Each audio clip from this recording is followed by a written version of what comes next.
Well, let's put it this way. I'm not young, and when I started, it was an interesting point in the sort of evolution of technology. All right, I started working with circuits when I was still in high school, and it was when the integrated circuit was just appearing as an object. And the integrated circuit is an interesting thing because it's kind of like it's a medium stage in technology. It's sort of like a sophisticated Lego block.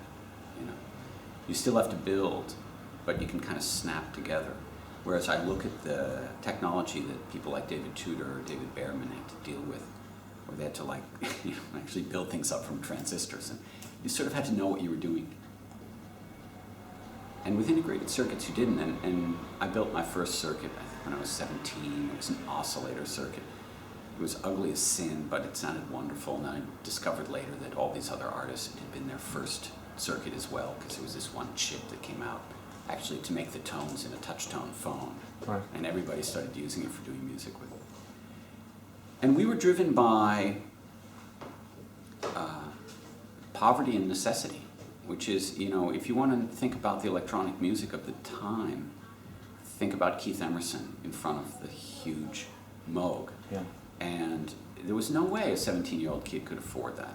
So you would either form a band with a guitar and a Farfisa organ, or you'd have to make circuits. It just wasn't an alternative.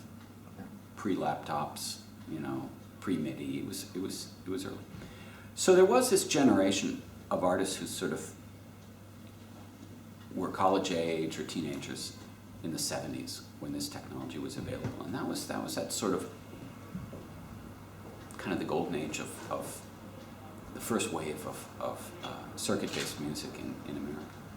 And then it all kind of got confused because when microcomputers emerged, the early personal computers, the Apples, the Commodores, the Ataris, it was so much easier to make so much more sophisticated music with software than with hardware, that I think a lot of people made the transition. And then what happened was, at some point in the 90s, I think it was sort of like waking up from a digital binge drinking. It was the next morning you said, oh God, I'm never going to program again. Of course you will. You'll be in the pub the next night. But it's sort of, I think, that frenetic digitization of our world that took place at the end of the 90s prompted a kind of a backlash.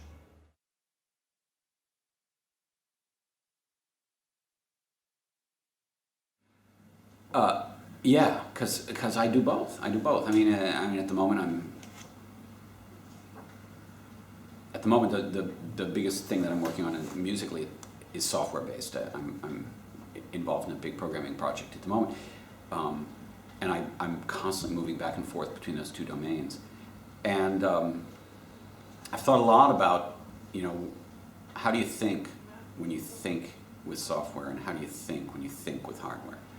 I mean, our products are influenced by our tools, and if you approach a piece of wood with a knife, and you approach a piece of wood with a saw, or you approach a piece of wood with a hammer, you're going to end up with kind of different results, right? Mm-hmm. Any one of them works, but they're going to push you in different directions. And I think software pushes you in particular directions when you go to work with sound, and hardware pushes you in other directions. And I just actually did a kind of a paper and a talk based on trying to come up with kind of like what are the key distinctions. And there's a number of them. I think at the end of the day, I think software is really terrific at control, at density, because the power of computers is such now that to make one oscillator or make 1,000 oscillators is irrelevant. It's incredibly cost effective. That you can make infinite number. You buy one software package or steal one software package, you can make an infinite number of applications. You can distribute stuff very freely. In other words, if you have a piece, with some program that is your composition or your improvising environment, you can use it, but you can also give it away to as many people as possible. There's no limitation on copying, right? But hardware is still very good as a performance environment. And that can be, hardware can be anything. I mean, it can be a banjo, it can be a drum, it can be your voice, it can be a circuit.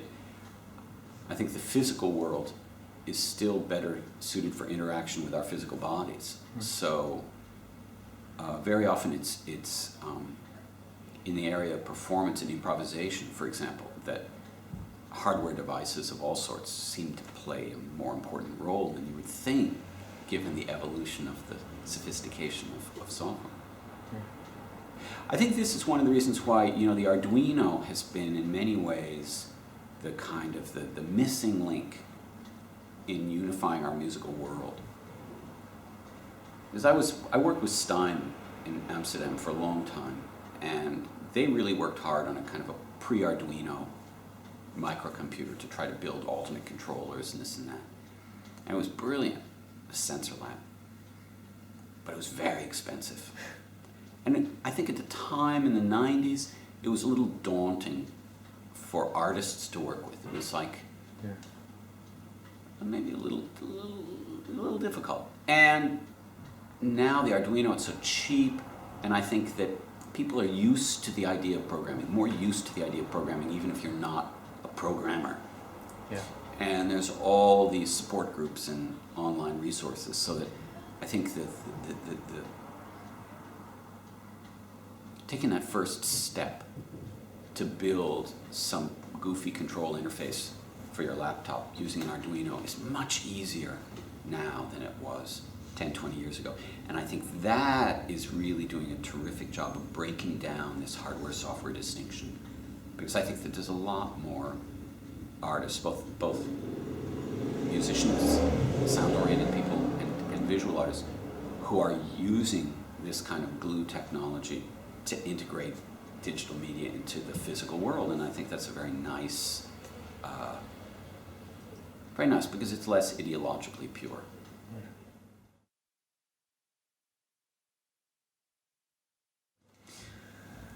Well, I was very lucky to have fallen in with Alvin Lucier as a professor as soon as I arrived at university. I think I was 18 years old. And I worked very closely with him. And he was obviously a big influence in two ways. Number one, in terms of his own work has always been very engaged with acoustical phenomena, one way or the other. And I've always had a keen interest in that. I mean, that was the cement I needed to become a composer, was to be able to open up from beyond just the sort of constraints of Western European art music and start thinking about these kind of much deeper, more fundamental acoustical issues, like architectural resonance and physical acoustics of instruments and stuff like that. So that was very important. And the other thing was that although he's never been a very technologically oriented composer, I mean, he's never been a circuit builder or a programmer, he doesn't think that way. He encouraged his students very much in the early days of this technology to learn how to build circuits, to learn how to program computers. He would bring in visiting artists. He brought in David Tudor, he brought in David Behrman to teach hardware circuitry to his students. So he saw the future, and he encouraged his students to do things even if it had nothing to do with his own personal interests. I think that was important. So those artists of that generation, David Tudor, David Behrman, Lucier, were very influential. Christian Wolff, he did these beautiful coordination scores in the 60s that were like proto-computer music, but just for acoustic instruments. They sort of predicted a lot of John Zorn's game tactics pieces of the 80s. And obviously, Alvin Lucier's compositional style is very process-based. Mm. Did that rub off in your music? Yeah, probably too much. Yeah, too much? Yeah, I mean, we're all kind of saddled with, cultural burden that comes from our formative years as artists. And there are some artists who've done a fabulous job of transitioning from one style to another, David Bowie, case in point. I mean, I don't know why he comes to mind, but he does. You know, these personas that are seemingly very authentic when they're in place. But I've always had like a deep, deep interest in process, and I have to fight an urge to be pedagogical, you know, in terms of revealing process and everything else like that. And I think that for me, the two biggest steps in breaking away from that were in the 80s, I worked a lot with improvisers. So I had to do a lot of very spontaneous work where I couldn't kind of plot stuff out. And then since I started doing the hardware hacking workshops, I've gotten much more interested in the kind of chaos that takes place when you have, you know, 20 or 30 people working together. And I've done a number of pieces that have sort of taken advantage of that that complexity that never would have arisen if I just kind of worked stuff out on my own. So would you say that your musical philosophy is always evolving? If I were lucky, it would be. I mean, it's evolving, but it's evolving very slowly. It's kind of like a sloth. It's not like a newt. Yeah. I don't know if that's an appropriate comparison, but you know, it is. The problem is that I think maybe not everybody is like this, but I find that the older I get, the more dissatisfied I am with what I do. So I think I put more pressure on myself to change. And at the same time, I'm fighting the fact that I think it's difficult to keep coming up with new ideas. And it probably gets more difficult the longer you live. Yeah, I know. There's two things fighting each other. There's your desire to change, and there's your ability to change. Yeah. And, you know, you just have to be tough on yourself. I mean, obviously, you know, poking around in circuits, looking for new sounds and new noises. Do you ever come across something that makes you go, wow, that's going to take me in a whole new direction, and then just running with it? Yeah. I think here's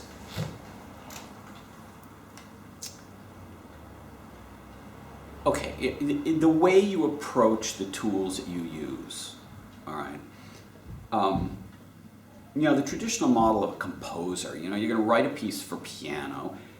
You better understand how the piano works. You know, this is the lowest note, this is the highest note, this is the most notes you can play at the time. This is instrumentation, orchestration. This is what you would learn as a traditional composer. So then you have early electronic music, say as practiced in the studios in Germany, where you have a composer whose background is instrumental composition, Karl-Heinz Stockhausen. And he wants to start doing electronic music, so he sits down with the engineers who work in these early studios and he learns everything he can about it. But he still interfaces to the technology through an engineer because he acknowledges that he will never have the same degree of mastery of, say, tape splicing that he has of, say, the range of the violin. And then in America, where you didn't have the economy to support engineers working for artists, you had people like David Tudor, or David Behrman, or Gordon Moma, or Louis and B.B. Barron, people who did Forbidden Planet, who built their own circuits because no one else was going to do it for them, and they couldn't buy anything. They couldn't afford to buy anything. So what they did was they learned as much as they could in terms of how to make circuits. They couldn't get an engineering degree at that point in their life. They didn't pretend to be engineers. And they would be much more willing to accept happy accidents. But they really did try to be good at what they did. And by the time circuit bending came around, you had this very different philosophy. You know, Ghazal's whole thing was anti-theory, you know, and you do things by random connection and random choice. You have a high mortality rate, but you could discover things that no engineer would predict or sanction, right? And I think that gave me a big boost late in my life because I always felt I had been a pretty, you know, casual engineer, and I was open to the idea of chance and odd occurrences. I mean, you know, I had John Cage looking over one shoulder, so to speak. But at the same time, I don't think I ever, when I was 20, behaved with the same cavalier recklessness that circuit benders did when I was 50. Yeah. Okay? So I think the experience of coming back to circuitry, 30, 40 years later, and experiencing it through these new eyes and new ears and new attitudes was very good, because it did make me much more willing to deviate from my usual habits and accept chance. So the long answer to your question, the short end to the long answer to your question is that what's happening now is I'm allowing myself to do much more in the terms of just completely random experimentation with certain sort of very low-level technologies. And indeed, when you do that, things do jump out and that you would never have gotten by any sort of methodical path. And that, for example, is something that's very difficult to do in software. It's very difficult to actually make a discovery in software. Yeah. And with that same degree of radical transition. And obviously the internet, the past 10 years, has played a big role in exposing more people to hardware hacking. Do you think that's improved the scene? In terms of there's more communication now, my ideas can be shared more easily? Or is it? Are people drowned in it in a way? No. It's a question I'm thinking about a lot lately, because I'm wondering whether it's a completely linear curve, that the more exchange of information we get, the better off we are. And on the one hand, obviously that's true for something like, say, healthcare, medicine, treatment, scientific discoveries that would allow you to make a more fuel-efficient car. I mean, there's certain kinds of things where I think obviously more communication, more collective knowledge, more collective research is better. I don't know that it's always true in the arts.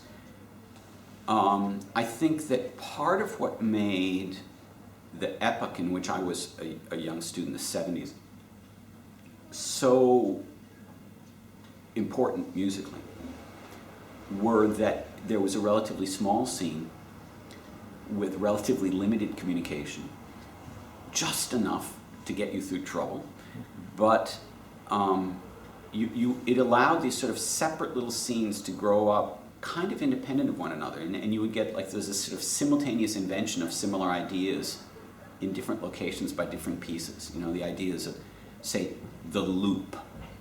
All right, the loop in music developed these sort of micro pockets with relatively little communication, and as a result there was a considerable variety, whereas looping music at the end of the 90s and the beginning of the noughts was the same everywhere in the world. Everybody had the same boxes, everybody was exchanging information on the internet, So I think that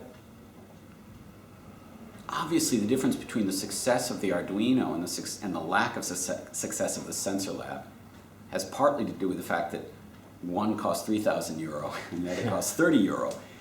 But the other thing is that, of course, if you're thinking, I want to use an Arduino to control the speed of a motor, how do I do it? You Google it, you get the code, you try it. I mean, this is a fantastic leg up.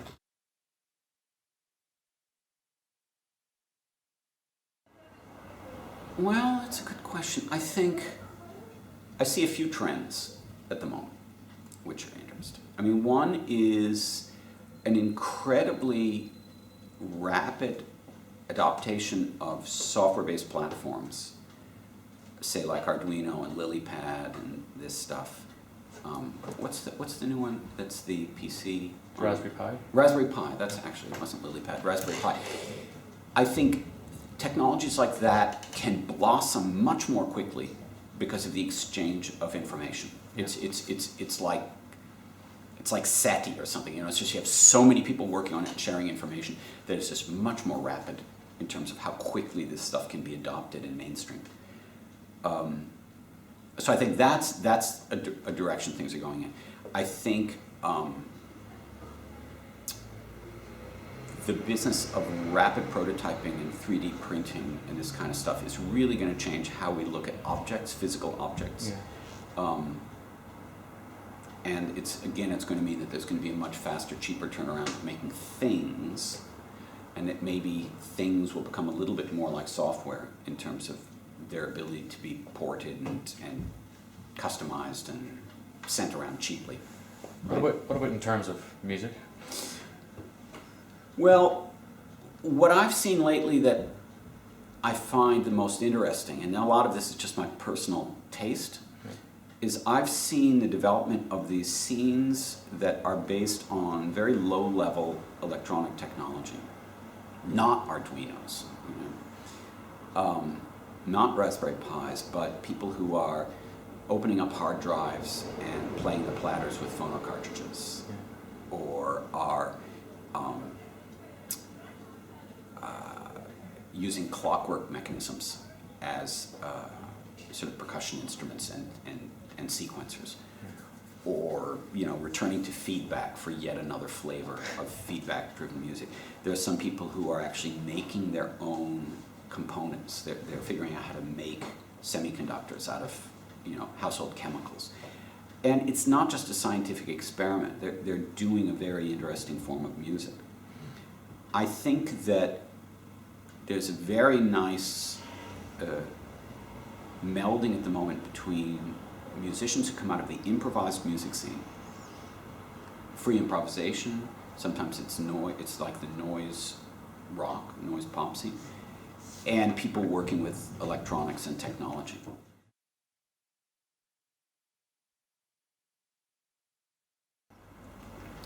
that's a nice idea. I hadn't thought about that.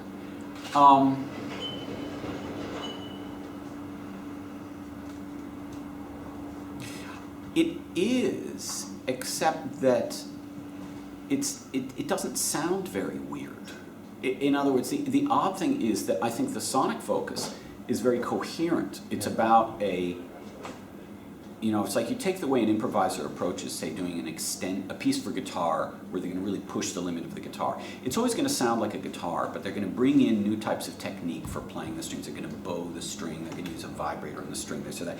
But you're always aware of the fact that it's a guitar. Do you know what I mean? There's that sort of instrumental and sonic focus or universe that it sits in. They're not trying to make the guitar sound like a synthesizer. They're not trying to make the guitar sound like an oboe. They're devoted to the guitar. I think it's that they're bringing in weirder and weirder technology, but it's still in the service of that idea that it's this instrument. So maybe it's like de-weirding the weird. Yeah.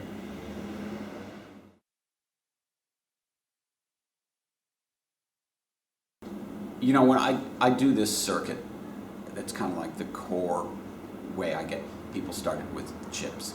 And it's an oscillator, and it's built on it's a weird idea. It's built on a digital logic chip. And I do it because it's the simplest oscillator circuit you can build. It's one chip, one resistor, one capacitor. That's all it takes. So you have a minimum number of contacts to screw up. The point is that there's only two parts that you vary to change the frequency: a resistor and a capacitor. And after telling people, you can use anything to make a resistor. You can use a potato, you can use your skin, you can use a bit of videotape. I started experimenting with using dead circuit boards, like the motherboard of a computer, and I would just take two probes, and instead of putting a resistor in, I just put them down on the board. And of course, you had no idea what was living between those two probes. The circuit wasn't live. I mean, it was dead. It was coming out of the garbage. There was no electricity running through it. But you would kind of send current through it by putting it in the resistor position. And you would get this extremely bizarre behavior because it wasn't just a resistor. It had all these other weird electronic aspects. It was kind of like reanimating a dead body, And that was a wonderful discovery just because it led to very chaotic situations. That instead of putting these two things down and hearing one note, you would put these two things down and it would develop these weird patterns that were a result of all the electronic components kind of being asked to do things in completely the wrong situation. So that was quite a nice discovery. I actually made a piece out of it. So.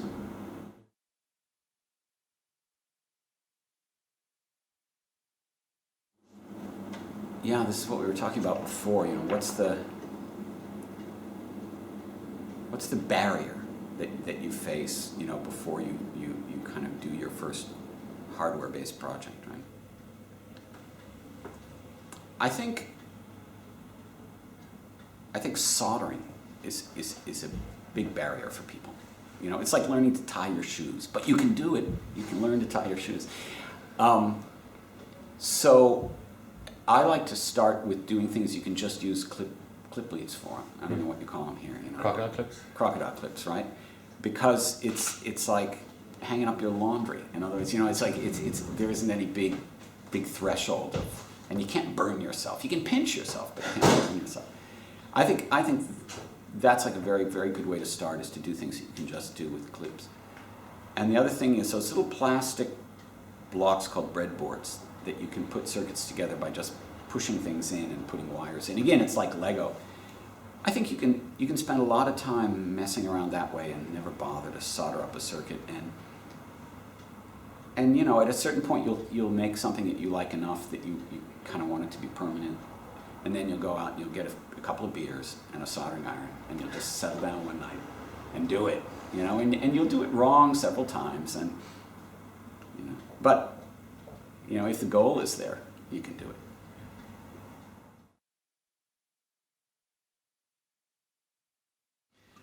Well, that's a delicate question. My editor keeps pushing me, and it was just a Japanese translation made. I did a second edition, so there've been 2 editions, and the second edition has like some new stuff in it and has much better illustrations, and it's got this DVD stuff and this and that. And what I want to do is I want to do a cookbook. I want to do a collection of projects by people, hackers from all over the world, where they'd contribute just one specific project, and you know, you'd have instructions on how to do it, you'd have a picture of it, maybe we'd have a recording or a complimentary website with it. And that you'd also have people contributing little foodie style articles, you know, like, I was in a small town in the Pyrenees and I found this wonderful sausage that they made from, you know, lizards and goats. And, you know, I'd like to have little essays by people who work with this technology to talk about how they relate to it and you know, why they do what they do, rather than something, shall we say, more normal or, you know, more familiar.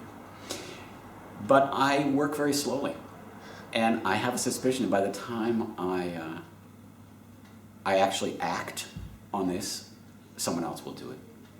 You know, I'm just giving away all my plans. But I think that would be nice. Part of the problem is that I'm very surprised at how popular books still are.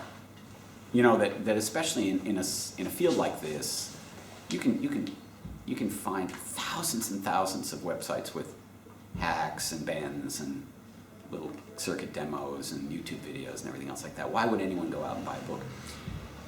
Well, I suppose this book of mine, the basic book, is kind of instructional and sequential, and it's a reference and everything. I mean, I suppose it's one of those things you might want to keep around and go through piece by piece.